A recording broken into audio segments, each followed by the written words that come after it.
बच्चों के लिए अच्छे-अच्छे खिलौने लाता है और उन्हें खेलते देखकर अपनी तृप्ति का अनुभव करता है। इसी प्रकार प्रेत अपनी वासना को तृप्त करने के लिए दूसरों को भोजन आदि कराने का आदेश करते हैं और उनकी तृप्ति से स्वयं भी संतोष लाभ प्राप्त करते हैं। अक्सर देखा गया है कि किसी ब्राह्मण या अमुक व्यक्ति को अमुक भोजन कराने की प्रेत लोग मांग किया करते हैं। इसका यही कारण है कि उनकी आज्ञानुसार कार्य हुआ है और उसके बताए हुए अमुक व्यक्तियों ने तृप्ति लाभ की है।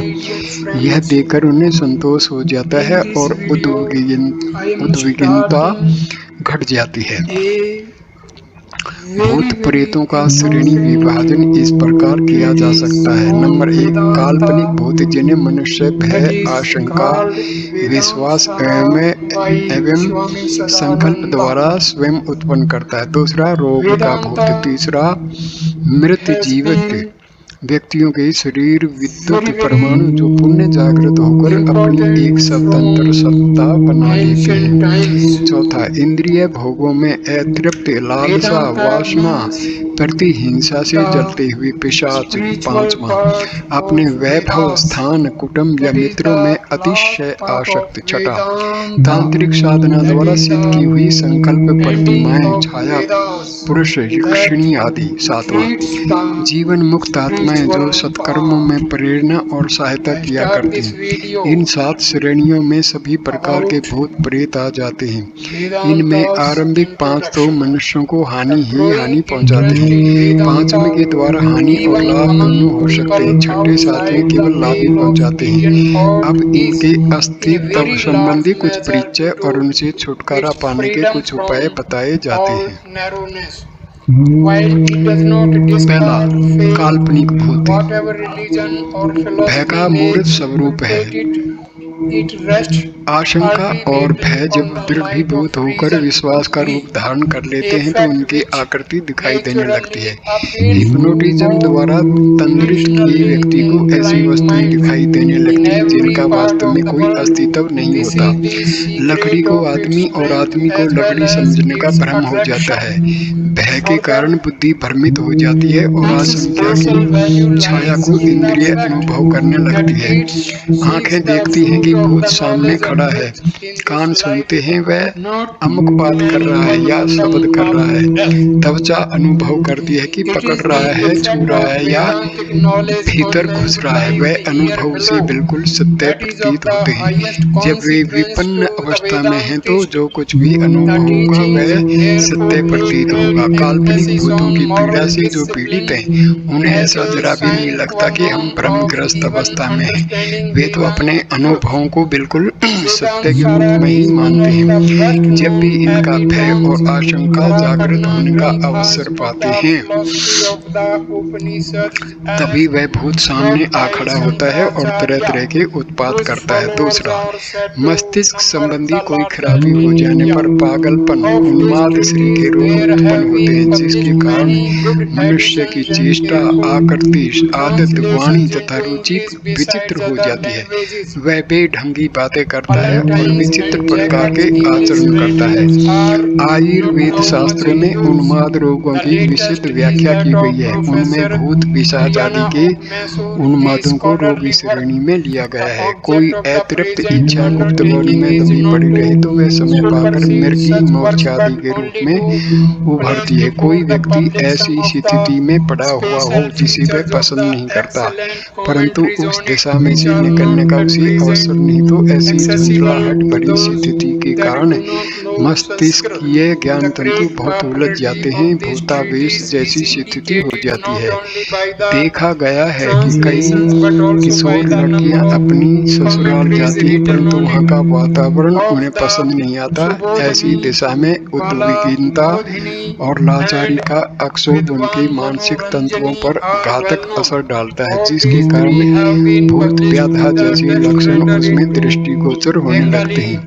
अपनी ओर ध्यान आकर्षित करने की एक वृत्ति मनुष्य में पाई जाती है। इससे प्रेरित होकर कई मनुष्य झूठ-मूठ भूतावेश का बहाना करते हैं अथवा ऐसे किस्से गढ़ लेते हैं। यह भी एक प्रकार की मानसिक कमजोरी है। अप्रसन्न और असंतुष्ट लोग अपने परिवार को परेशान करने, नुकसान पहुंचाने और पैसा खर्च कराने के लिए भूत व्याधा की सृष्टि करते देखे गए हैं। चालाक नौकर, बदमाश पड़ोसी, ठग, ओझा आदि की करते करके भूत उन्माद के समान ही आडंबरता कर लेते हैं। यह सामाजिक रोग है। तीसरा, पिछली फसल में जो अनाज पैदा हुआ था उसके कुछ पौधे अगली फसल में भी उगाते हैं। कारण यह है कि पिछली फसल में जो दाने खेत में गिरे थे वे नष्ट नहीं हुए वरन समय पाकर उगाए। इस प्रकार किसी मकान में कोई असाधारण या उच्च स्वभाव का मनुष्य रहा हो अथवा कोई असाधारण घटना घटी हो तो संपत्तियों के सूक्ष्म शरीर के कुछ परमाणु उसमें विशेष रूप से चिपक जाते हैं। यह परमाणु अनुकूल परिस्थितियां पाकर पुष्ट होते हैं और एक अदृश्य व्यक्ति जैसी स्वतंत्र सत्ता कायम कर लेते हैं। एक घर में बहुत समय तक एक वेश्या पीछे वे चली गई। इसी मकान में कुछ दिन बाद एक सदाचारी भद्र पुरुष का रहना हुआ। वे बहुत संयमी, ब्रह्मचारी और अच्छे विचारों के थे, किंतु जिस दिन से उस मकान में रहे उसी दिन से उन्हें पैसों सोने लगा। स्वप्न में उन्हें एक सुंदर स्त्री दिखाई पड़ती थी और उसी की जिस टाइम में गिरा देती थी। एक दिन वे बाजार में जा रहे थे तो देखा कि साक्षात वही स्त्री पेटी पर बैठी हुई है जो उन्हें रात में दिखाई पड़ती है। वे बहुत असमंजस में पड़े। ये क्या मामला है? वे घबराए हुए हमारे पास आए। हमें सारी घटनाओं बताई। तलाश करने पर मालूम हुआ कि वह वेश्या उस मकान में रहती थी। हमने इन भद्र पुरुष को बताया कि उस वेश्या के कुछ विद्युत कण उस मकान में रह रहे हैं और परिस्थितियों के कारण उन्हें अपनी अलग सत्ता कायम कर ली है। वे एक प्रकार से जीवित व्यक्ति का प्रेत बन गए हैं। वे इस तरह कार्य करते हैं। आप उस मकान को खाली कर दीजिए। उन भद्र पुरुष ने मकान छोड़कर दूसरा ले लिया। इसके बाद न 1950 हुआ न कभी वह स्थिति दिखाई दी। ऐतिहासिक स्थानों या तीर्थ स्थानों में कभी कभी वहाँ के प्राचीन पुरुषों की झलक दिखाई दे जाती है। वृंदावन की सेवा कुंज में कभी कभी श्री कृष्ण जी की अद्भुत हुई है कि उन्हें रासलीला होती देखी है। ऐसे दृश्यों का कारण यह है कि उच्च आत्माओं का तेज बहुत बड़ा चढ़ा होता है। उस तेज के विद्युत कण हजारों वर्षों तक वहां बने रहते हैं और समय समय पर उनका मूर्त रूप देखने में रहता है। आदि के ऐतिहासिक स्थानों को महाभारत कालीन झांकियां होती हैं। तीर्थों के वातावरण में हमारे शरीर में विशेषता ये अधिक से अधिक करती है। उनका प्रभाव तो इसके फायदे अलग हैं। मानसिक जप के जो फायदे वो अलग हैं। हम किसी भी ढंग से करें स्पष्ट है कि जहाँ मनुष्य शरीर का कुछ असाधारण प्रयोग हुआ है वहाँ भूत व्याधा जैसी गड़बड़ें बहुत देखी जाती हैं। शमशान, कब्रिस्तान, फांसी घर, जीव खाने आदि स्थानों का वातावरण बड़ा आतंकित रहता है। इन स्थानों पर शरीर यंत्र का असाधारण उपयोग किया जाता है जिसके कारण उन शरीरों के कुछ परमाणु वहां जम जाते हैं और समय समय पर अपना अस्तित्व प्रकट करते हैं। उन स्थानों की समीपता में आने वालों को भय और आतंक उत्पन्न करने वाले कई प्रकार के अनुभव होते हैं। जिन घरों में हत्याएं होती हैं, दुष्ट कर्म होते हैं, उनमें भी ऐसा ही भयावह वातावरण बना रहता है। इन भयंकरताओं की मूल में वे परमाणु हैं जो भूतपूर्व व्यक्तियों के शरीर से असाधारण प्रतिक्रिया द्वारा निकलते हैं। वे आत्माएं भले ही मर चुकी हों, दूसरी जगह जन्म ले चुकी हों या जीवित हों, जो भी स्थिति हो, पर उनके सूक्ष्म शरीर से निकले हुए यह भूत प्रेत स्वतंत्र रूप से बहुत काल तक अपना अस्तित्व बनाए रहते हैं और परिचय देते रहते हैं। इन परमाणु प्रेतों द्वारा भी वैसे ही विस्मयजनक भयंकर कार्य होते हैं जैसे अन्य प्रकार के भूतों द्वारा हो सकते हैं। चौथा, इंद्रिय भोगों से अतृप्त वासनाग्रस्त प्रेत अपने प्रियजनों पर विशेष रूप से आतंक जमाते हैं, क्योंकि उनका पहले से ही उनसे परिचय होता है और अपने पूर्व अनुभव के आधार पर वे सोचते हैं कि इच्छाएं इनके द्वारा पूरी हो सकती हैं। खाने पीने की चीजों की उनकी इच्छा अधिक होती है। कोई अपने लिए चबूतरा, वृक्ष आदि रहने योग्य स्थान चाहते हैं। किन्हीं को दान पुण्य, तीर्थ स्थान, देव दर्शन आदि शुभ कार्यों में रुचि होती है। कोई अपनी आज्ञा पालन करा के अपने अहंकार पूरा करना चाहते हैं। जो भी उनकी इच्छा हो उसे पूर्ण कराने के लिए वे उपद्रव करते हैं, और जब उनकी इच्छा पूर्ण हो जाती है तो संतुष्ट हो जाते हैं। इनके निवास स्थानों को अपवित्र करने वाले, वहां विघ्न बाधा उपस्थित करने वाले ही अक्सर उनके क्रोध भाजन बनते हैं। मध्याह्न या मध्य रात्रि के समय उनका क्षोभ बढ़ता है। इस समय में निकटस्थ व्यक्ति पर अकारण ही वे आक्रमण कर बैठते हैं। पिछले जन्म का बदला चुकाने के लिए उनके उत्पात होते हैं। पांचवा, अपने प्रियजनों में अतिशय मोह करने वाले मनुष्य मृत्यु के उपरांत अपनी प्रबल मोह भावना के वशीभूत होकर प्रेत योनि पाते हैं और अपने उसी घर के आसपास फिरते रहते हैं। अपने बाल बच्चों को हंसता खेलता देखकर प्रसन्न होते हैं। वृद्ध जन अक्सर इस कोटि में आते हैं। वे किसी को हानि नहीं पहुंचाते, वरन समय समय पर कुटुंबियों को आपत्तियों से सचेत किया करते हैं और विपत्ति निवारण। Avidya is also said to be a comprehensive term. में सहायता करते हैं। इन्हें पितर कहते हैं, जो तरुण अवस्था में मृत्यु को प्राप्त होते हैं और जिनकी लालसाएं अत्यंत उग्र एवं स्वार्थपूर्ण होती हैं। वे अपने प्रियजनों को अपनी जैसी प्रेत अवस्था में ले जाकर साथ रहने की इच्छा करते हैं और उसी भावना से वे अपने प्रियजनों को मार डालने का भी आयोजन करते हैं। तरुण स्त्रियां जो अपने बाल बच्चों को छोटा केवल अनाश्रित छोड़कर मर जाती है, वे इस प्रकार के कार्य अधिक करती हैं। अपने बच्चों को अपने साथ रखने की मोहमयी लालसा उनसे इस प्रकार का कार्य कराती है। छठा, तांत्रिक साधनाओं द्वारा छाया पुरुष, भैरवी, भवानी, बेताल, पीर, जिन्न, पिशाचिनी आदि की सिद्धि की जाती है। उन्हें वश में किया जाता है। उनकी सहायता से अमुक वस्तुएं प्राप्त की जाती हैं, अमुक कार्य पूरे किए जाते हैं और अमुक व्यक्तियों को अमुक प्रकार की हानियां पहुंचाई जाती हैं। सेवक की तरह ये संकल्प प्रतिमाएं काम करते हैं। जो भूत, पिशाच, देव इस प्रकार वशीभूत किए जाते हैं, वे साधक की निजी मानसिक और शारीरिक शक्तियों के मंथन से उत्पन्न हुए एक प्रकार के अदृश्य प्राणी होते हैं। शारीरिक विद्युत के परमाणु अवसर पाकर अपने आप एक स्वतंत्र इकाई बन जाते हैं, किंतु यह देव दानव तांत्रिक विधियों से उत्पन्न किए जाते हैं। इस प्रकार ये अपने ही मानस पुत्र होते हैं, परंतु प्रतीत तो ऐसा होता है कि वे पहले से ही कोई स्वतंत्र सत्ता रखते थे। वास्तव में उनकी कोई स्वतंत्र सत्ता पहले से नहीं होती, वरन साधक उन्हें स्वयं उत्पन्न करता है। जितनी दृढ़ उसकी श्रद्धा और साधना होती है, उसी अनुपात से इन देवदानवों की कार्य शक्ति होती है। दुर्बल मानसिक बल वाले ऐसी कोई प्रतिमा वशीभूत कर लें तो भी उसकी कार्य शक्ति बहुत ही तुच्छ रहेगी, उसके द्वारा कोई महत्वपूर्ण कार्य नहीं हो सकेगा। हाँ, जितनी मानसिक बल बढ़ा चढ़ा है, उसका देवदानव भी सशक्त होगा। एक ही सिद्ध प्रतिमा दूसरी से लड़ भी जाती है और जो बलवान होती है वे दूसरे को परास्त करके अपना कार्य पूरा करती है। मारण आदि की भयंकर क्रियाएं इन संकल्प पुत्रों द्वारा ही की जाती हैं। सातवां, जीवन मुक्त आत्माओं के बारे में पूर्व में स्वतंत्र रूप से बहुत कुछ कहा जा चुका है। ये आत्माएं मनुष्यों को सदा शुभ मार्ग पर चलने के लिए प्रोत्साहित करती हैं, शुभ कर्म करने वालों पर प्रसन्न रहती हैं। अपनी स्वाभाविक उदारता के कारण लोगों को उनके कार्यों में सहायता किया करती हैं। इनके द्वारा समाज का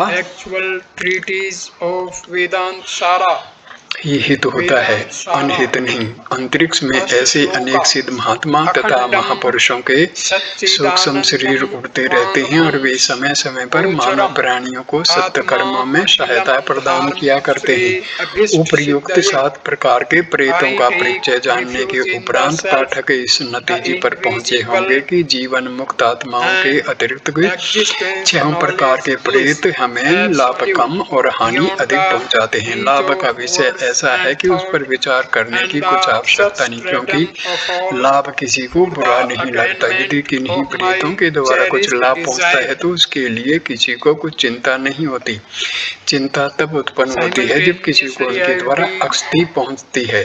जब प्रेतों द्वारा किसी प्रकार की हानि पहुंचती है तब उसका निवारण करने के लिए हमें चिंतित होना पड़ता है। अब यह जानना है कि प्रेतों के उत्पात से किस प्रकार अपना बचाव किया जा सकता है। यद्यपि ऐसे उत्पात बहुत ही कम होते हैं तो भी जिन्हें उस अवस्था में पड़ जाने का दुर्भाग्य प्राप्त होता है उसके भय, कष्ट और दुख का ठिकाना नहीं रहता।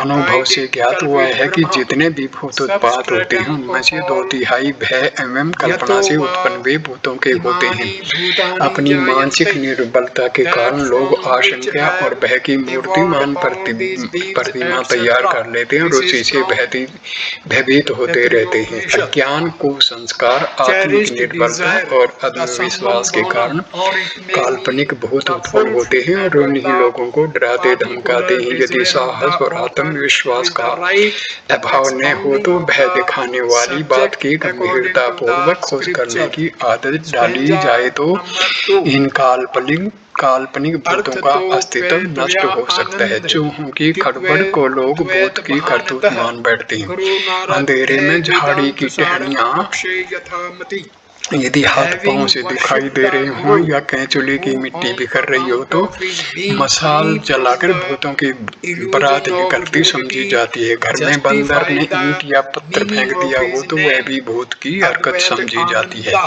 कोई मस्करा या धूर्त व्यक्ति ऐसे आडंबर रच डालता है जिसे सहजी भूत की माया समझा जा सकता है। इस प्रकार की घटनाओं की गंभीरता पूर्वक छानबीन की जाए तो कारण का पता चल जाता है और भ्रम से सहज को छुटकारा मिल जाता है। मिथ्या भ्रमों के विरुद्ध जोरदार आंदोलन किया जाए और मिथ्या विश्वासों को लोगों के मन से हटा दिया जाए तो भूतों की 2/3 बाधा मिट सकती है। शेष 1/3 में आधा भाग मनुष्य शरीर के निकले हुए विद्युत परमाणुओं की स्वतंत्र सत्ता का होता है। इनका प्रभाव किसी स्थान विशेष में होता है, एक नियत घेरे के अंदर ही यह अपना प्रभाव दिखा सकती है। वह भी तब जब कोई अकेला आदमी वहाँ सुनसान समय में रहे। बहुत से मनुष्यों की भीड़ में उनकी शक्ति निर्बल हो जाती है।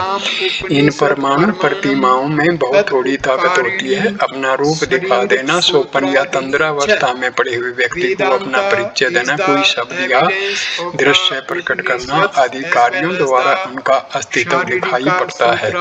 उससे डरकर कोई स्वयं ही अपनी हानि कर ले यह बात दूसरी है। वैसे उन परमाणु प्रतिमाओं में ऐसी शक्ति नहीं होती कि किसी को कुछ हानि लाभ पहुंचा सके। सैकड़ों पीछे 15-20 घटनाएं इन प्रतिमाओं के द्वारा होती देखी जाती है। जिन घरों में इस प्रकार की गड़बड़ें दिखाई पड़े उन्हें कई बार अच्छी तरह चूना, गोबर, फिनाइल आदि से साफ करना चाहिए। नीम की पत्तियां घरों में जलाकर बाहर से दरवाजा बंद कर देना चाहिए ताकि पतियों का दुबा घर में न भर जाए। इसके अतिरिक्त हवन या जादू का भी अच्छा प्रभाव पड़ता है। जागरण, धार्मिक गीत, वाद्य, संकीर्तन, शंख ध्वनि से इस प्रकार की अणुमूर्तियों को हटाने में सहायता मिलती है। प्रेतोन्माद के मानसिक रोग की चिकित्सा आरंभ करते हुए रोगी को बल, वीर्यवर्धक भोजन देना चाहिए। ब्राह्मी, शतावरी, आंवला, सालब, गोरखमुंडी, शंखपुष्पी, वत्स प्रभृति औषधियां सेवन करना। ब्राह्मी तथा आंवले का तेल सिर पर एवं शरीर पर मलवाकर हित रखता है। जिस स्थान से रोगी का जी उचट रहा हो वहां से हटाकर कुछ दिन के लिए इच्छित स्थान में रखना भी उचित है। जहां तक संभव हो सके संतुष्ट और प्रसन्न रखने का प्रयत्न किया जाए। सहानुभूति पूर्ण व्यवहार करने और मस्तिष्क को शक्ति देने वाली चीजें सेवन कराने से ऐसा रोगी बहुत अच्छे हो जाता है। जिन्हें ऐसा विश्वास जग गया हो कि मुझे किसी बलवान भूत ने पकड़ रखा है और अब मुझसे कुछ नहीं हो सकता, ऐसे निर्बल स्वभाव वाले व्यक्तियों के सामने कुछ ऐसा आडंबर रचना होता है कि जिसे प्रभावित होकर वह यह विश्वास कर लें कि हमारे ऊपर जो भूत है वह संतुष्ट कर दिया या मार भगाया गया। कांटे से कांटा निकालने की और विष से विष मारने की नीति से यहाँ काम लेना पड़ता है। इसके अतिरिक्त कुछ और चारा नहीं। जिनके अंतर मन में यह विश्वास गहरा उतर चुका है कि मेरे ऊपर भूत चढ़ा है, उसका भ्रम यह कहने मात्र से ही नहीं मिट सकता कि तुम्हें कुछ नहीं है, केवल तुम्हारी काल्पनिकता और मानसिक निर्बलता है। रोगी इस बात को नहीं मान सकता, उसे इस पर विश्वास नहीं हो सकता। हर व्यक्ति की मानसिक स्थिति भिन्न होती है। जो लोग अपने विश्वास के आधार पर भूतग्रस्त हो जाते हैं उनमें भावुकता की मात्रा अधिक होती है। ऐसे लोगों को नाटकीय ढंग से कुछ अद्भुत, विचित्र और आतंकी उत्पात करने वाली पद्धति से अच्छा किया जाता है। नंबर 5 यूरोपीय रीतियों के अनुसार प्लेन चिट ऑटोमेटिक राइटिंग करने की पद्धति का हमारे देश में भी प्रचार हो गया है। पहले हमें भी उसे ठीक समझते थे, परंतु नए अनुभवों के आधार पर ऐसा प्रतीत हुआ है कि यह अपनी ही मानसिक शक्तियों का एक खेल है। इन उपायों द्वारा किसी मृतात्मा के संदेश आना बहुत संदेहास्पद है, इसलिए इन साधनों का प्रयोग करने के लिए हम अपने पाठकों को सलाह नहीं दे सकते। अपनी ओर से भूत प्रेतों के संबंध में अधिक रुचि लेना भी ठीक नहीं। हाँ, किसी को अनायास भूत व्याधा का शिकार होना पड़े तो उससे छुटकारा पाने के लिए प्रयत्न करना आवश्यक होता है। धन्यवाद दोस्तों, ये वीडियो देखने के लिए। ये टॉपिक का पूरा वीडियो हो गया है। नमस्कार। कृपा करके वीडियो को लाइक करना, कमेंट करना, शेयर करना, चैनल को सब्सक्राइब करना। धन्यवाद। अनुष्ठानेन निर्गत निखिल कल्मषतया नितांत निर्मल स्वांत साधन चतुष्टय संपन्न है प्रमाता।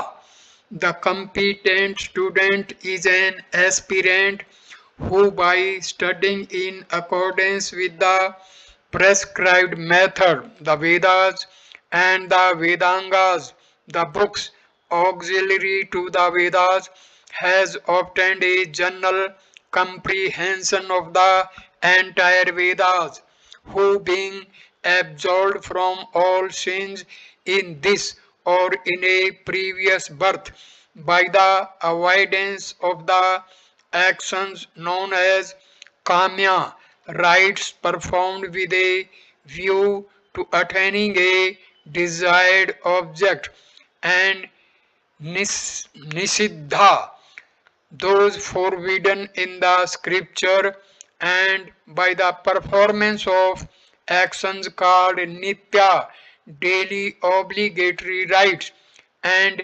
naimittika, obligatory or special occasions, as well as by penance and devotion, has become entirely pure in mind, and who has adopted the four sadhanas or means to the attainment of spiritual knowledge. Student, it is connected with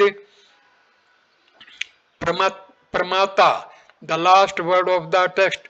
By Pramata, aspirant is meant the man who is infallible in scriptural or worldly conduct, prescribed method, by practicing brahmacharya and other austerities of the student life.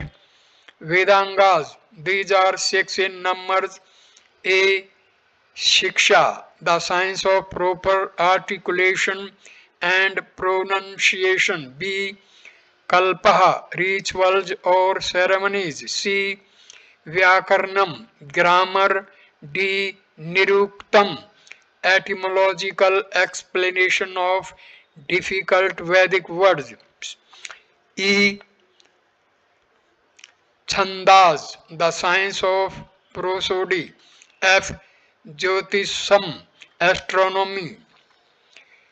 4. Journal, etc. Otherwise, there will be no necessity for his further study of the scripture.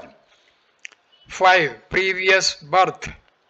This is an explanation of the cases of Vidura and other sages who, though not endowed with scriptural knowledge, etc., were yet said to have attained the highest realization. These sages were born with purity and other requisites of realization as a result of their having undergone the required discipline in a past life. Stanza number 7. Kamyani Sarvagadavisht Sadhanani Jyotishtomadini.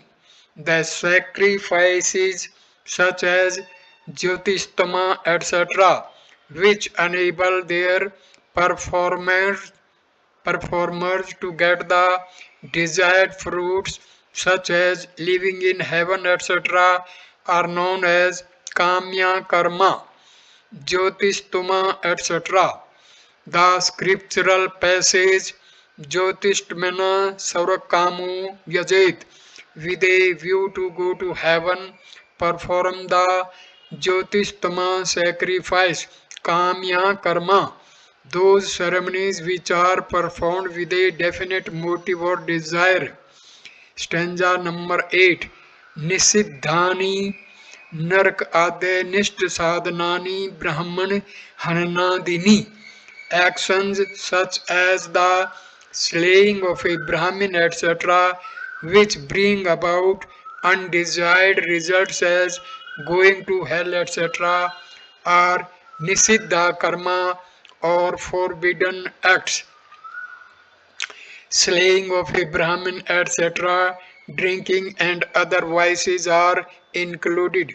Going to hell etc., additional punishments include worldly afflictions etc.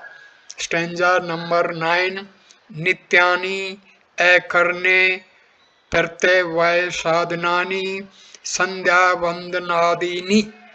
Daily rites such as Sandhya Vandana etc., the non-performance of which causes harm are called Nitya Karma.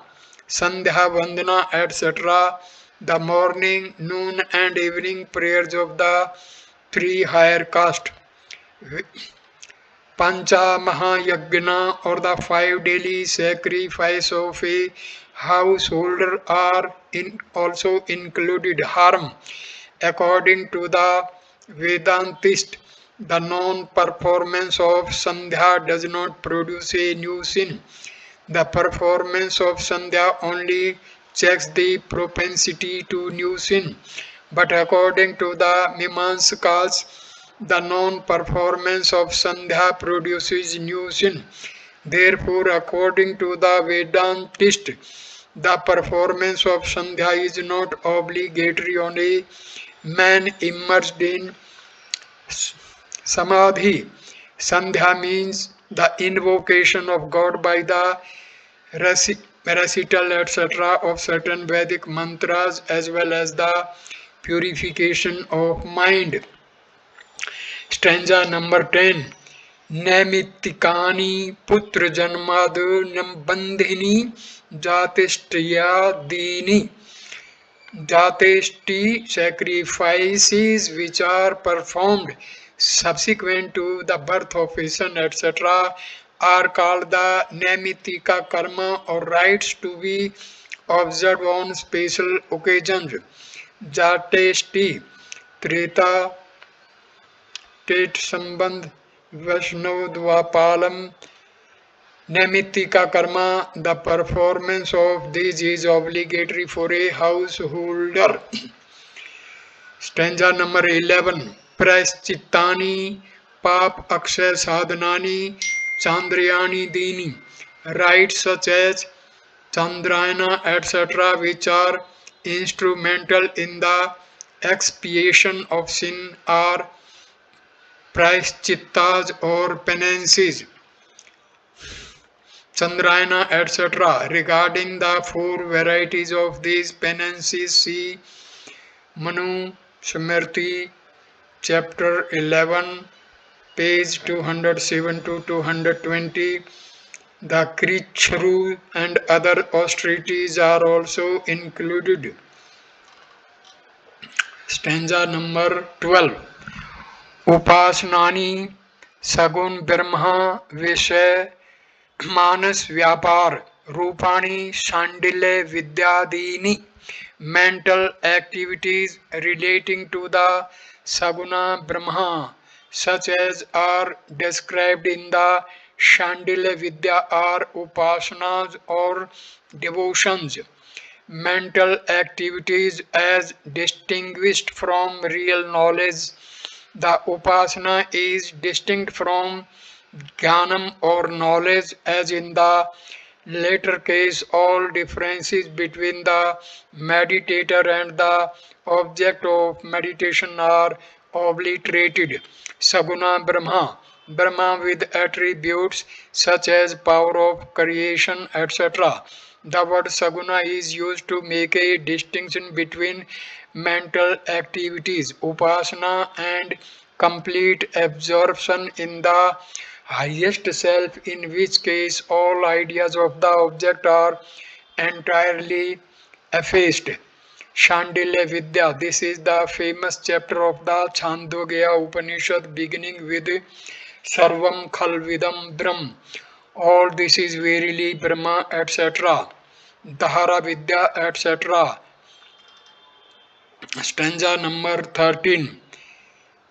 एतेषां नित्यादीनां बुद्धिशुद्धि परम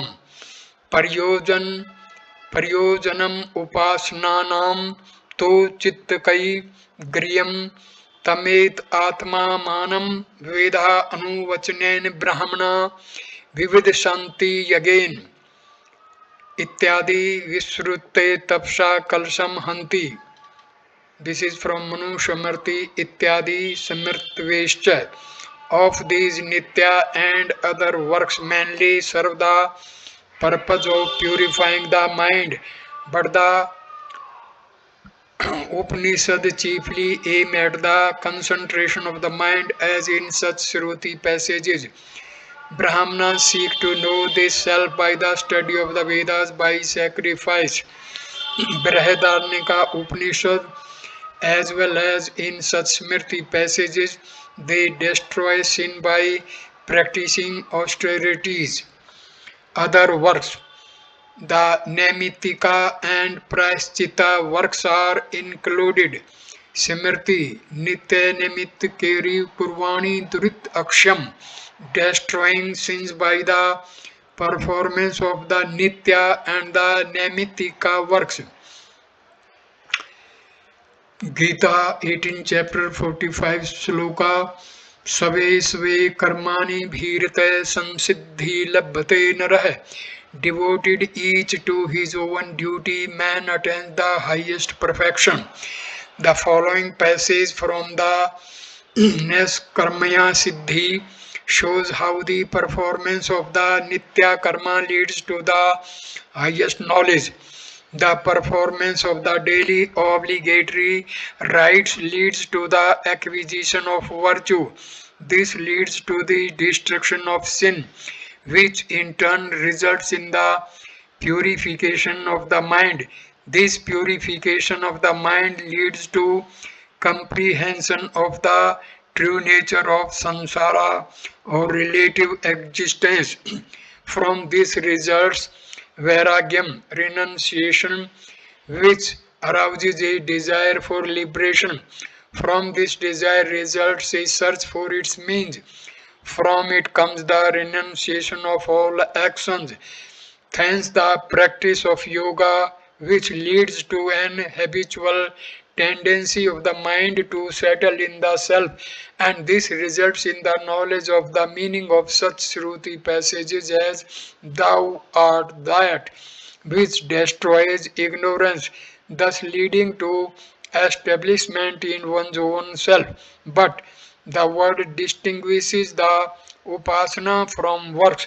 The mind can practice concentration or understand the subtle meaning of the Shastras only when it is purified by the performance of the Nitya and other works. It is the purified mind that can realize Brahma.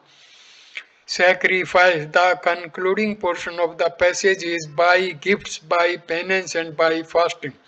Stanza number 14.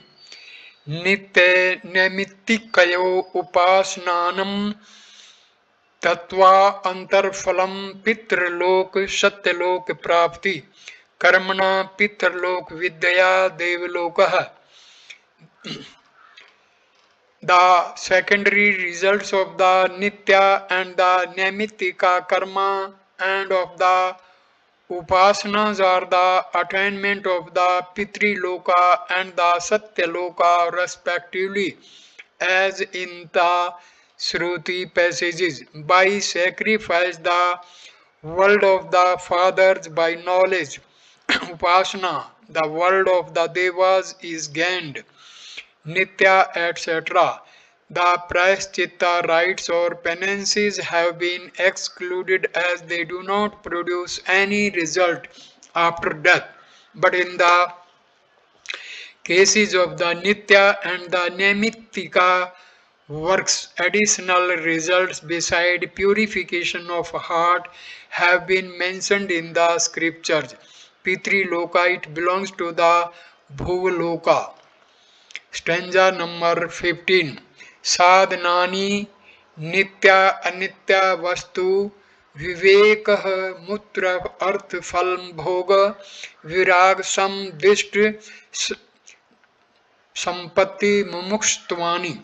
The means to attainment of knowledge are discrimination between things permanent and transient, renunciation of the enjoyment of the fruits of actions in this world and hereafter, six treasures such as control of the mind, etc., and the desire for freedom.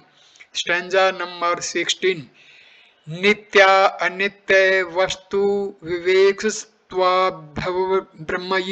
नित्यं वस्तु ततो अन्यवत् खिलम नित्यमिति विवेचनम.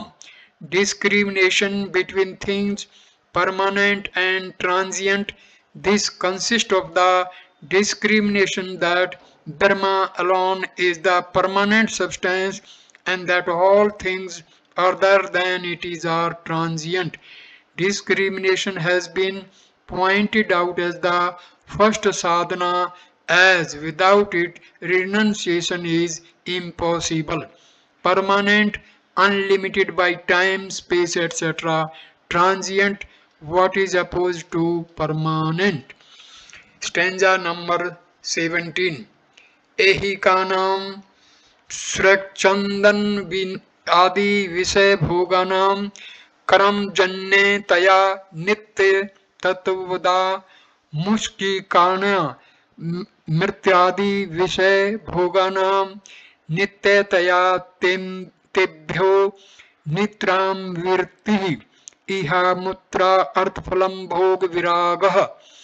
The objects of enjoyment hereafter, such as immortality, etc., being as transitory as the enjoyment of such earthly objects as a garland of flowers, sandal paste, and sex pleasures, which are transitory, being results of action.